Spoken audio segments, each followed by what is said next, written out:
You think you know a story, but you only know how it ends. To get to the heart of the story, you have to go back to the beginning. Hello, I'm M.E. from M.E. and History. These words were said by Jonathan Rhys-Meyers in the Season 1 theme song of the 2007 through 2010 television series, The Tudors. However, the Tudors are not the ruling family that I will be talking about in this video. Rather, I will be discussing the start of another dynasty that came to power just 10 years after the Tudor dynasty ended. A dynasty whose legacy is colorful, whose history is rich, and whose ending is tragic. The dynasty that I am speaking of is, of course, the Romanov Dynasty. Okay. I know that the second I said Romanov, you're probably thinking of glittering orbs with unique surprises inside, or of a Grand Duchess who became the subject for a 1997 children's film, or of a wild-eyed mystic we know from a 1978 Boney M song as Russia's Greatest Love Machine. Yes, all of this is linked to the story that is the Romanov dynasty, but they are linked to the story's end. To truly understand the end of the Romanovs, you need to understand their entire story, including their beginning. So join me as we wade through muck, anarchy, and freezing weather as we find out how the Romanovs came to power.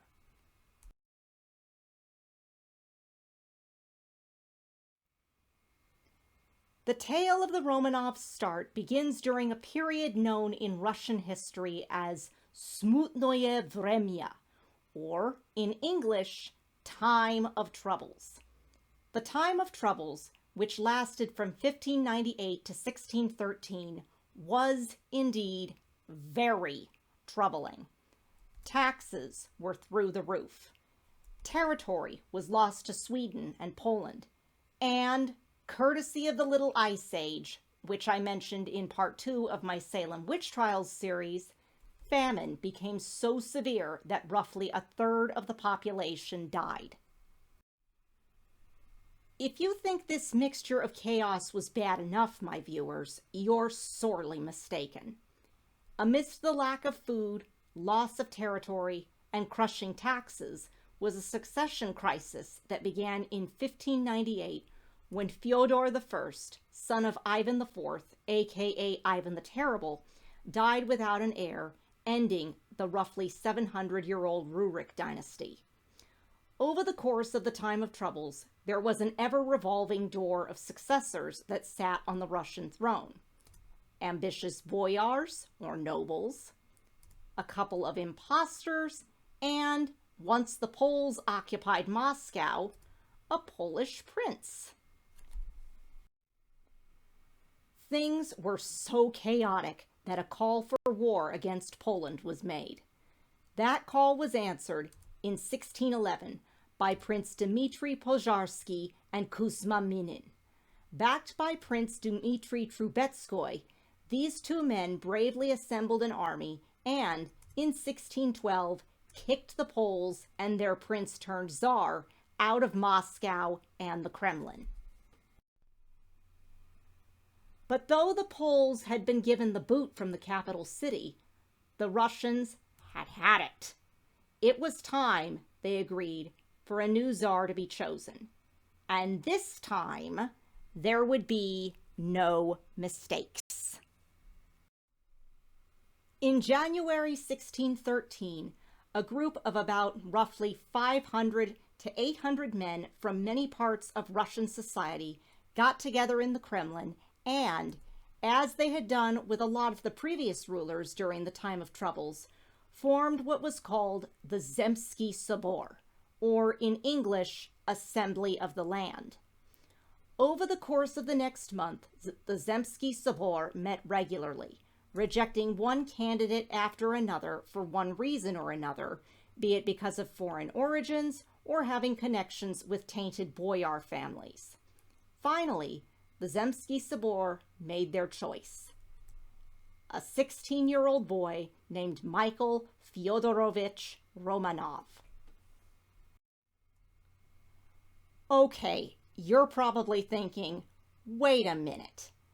These guys chose a kid to be the next Tsar?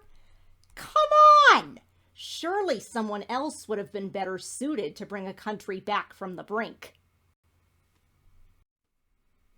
True, my viewers, an unassuming adolescent isn't exactly an ideal choice for handling such a monumental task. But based on lots of careful research on my part, there are 3 reasons why Michael was chosen over everyone else.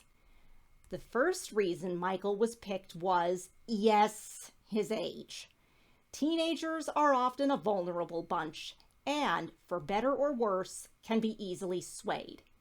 And, at least in the minds of the Zemsky Sobor, that would make Michael a pawn that could easily be manipulated and controlled.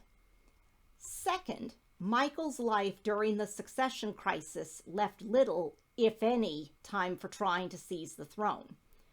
Over the course of his childhood, Michael was separated from his parents, sent away to live in poverty with a relative.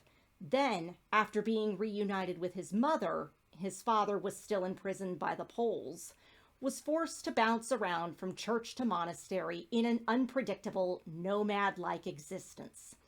With no time to plot and no connections to any tainted factions, Michael's reputation was practically spotless.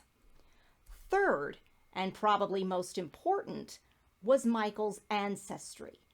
His great-aunt was Ivan IV's first and favorite wife, Anastasia Romanovna, and his grandfather, Nikita Romanovich, was one of Ivan IV's most trusted advisors. These 2 connections, though not as strong as those of the other candidates, were strong enough to give Michael a legitimate claim to the throne. When one keeps these reasons in mind, it's crystal clear as to why Michael was the easy winner.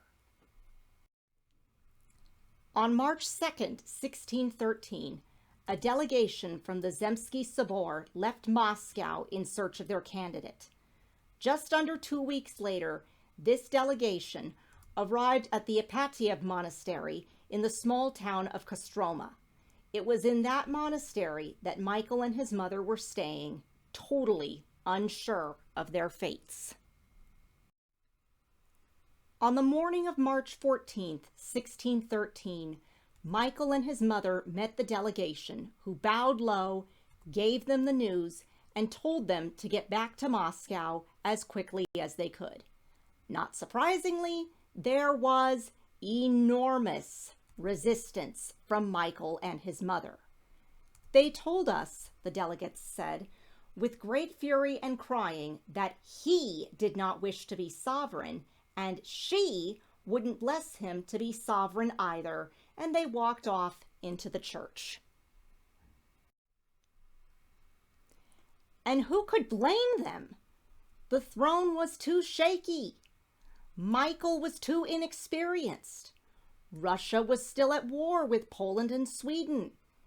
The economy was still in bad shape. Famine was still present. It was hard to know who and who not to trust. In other words, the job as a whole wasn't safe. But the delegates weren't going to give up that easily. The Zemsky Sobor had planned for this kind of resistance well in advance and had written a list of answers to any questions and objections that might be thrown their way. But no matter how much the delegates fired back with this written-turned-spoken ammunition, Michael and his mother wouldn't cave in. After 6 hours of non-stop arguing, the delegates resorted to a hefty amount of begging and pleading, saying that if Michael refused to be Tsar, the Almighty would destroy Russia. and after 6 hours, Michael at last accepted the crown and the enormous mess that went with it. Even though Michael had consented to being the next Tsar, however, he still complained and panicked the whole way back to Moscow. It had never entered our thoughts that we could reign over so many great realms. We aren't even of mature age, Michael said at one of many stops. The Muscovite realm is in ruins, and the Muscovite people so feeble-minded on account of their sins. How will a lawful hereditary ruler fare in Moscow, let alone myself? And his mother, parental instincts rearing their heads, said at yet another stop, "You did us obeisance and said that you'd come to your senses and give up banditry, but you spoke falsely."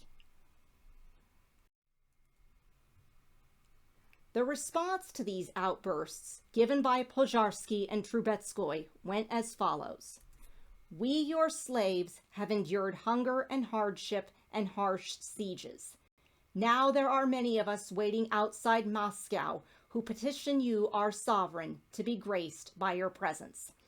Putting it shortly, it was time for Michael to quit whining and man up. After months of preparation, Michael was crowned in the Kremlin's Cathedral of the Assumption on July 11th, 1613. Though his reign isn't as frequently studied as much as his successors, Michael still has some accomplishments to his credit. Peace was achieved with Sweden and Poland. The economy was restored, and the army rebuilt. The German settlement was founded not far from Moscow, bringing in European engineers and military specialists. In short, Russia slowly but surely was pulled back from the abyss, and order was restored. In 1645, Michael fell ill and died. Though he was a Tsar who was rather bland, the dynasty he founded would certainly not be lacking in color. So next time you want to jump ahead to the collapse of a dynasty, do not forget how critical it is to start from its beginning, no matter how uninteresting or insignificant. After all, great things come in small packages, and dynasties don't just appear out of thin air. I'm ME from ME and History and YouTube.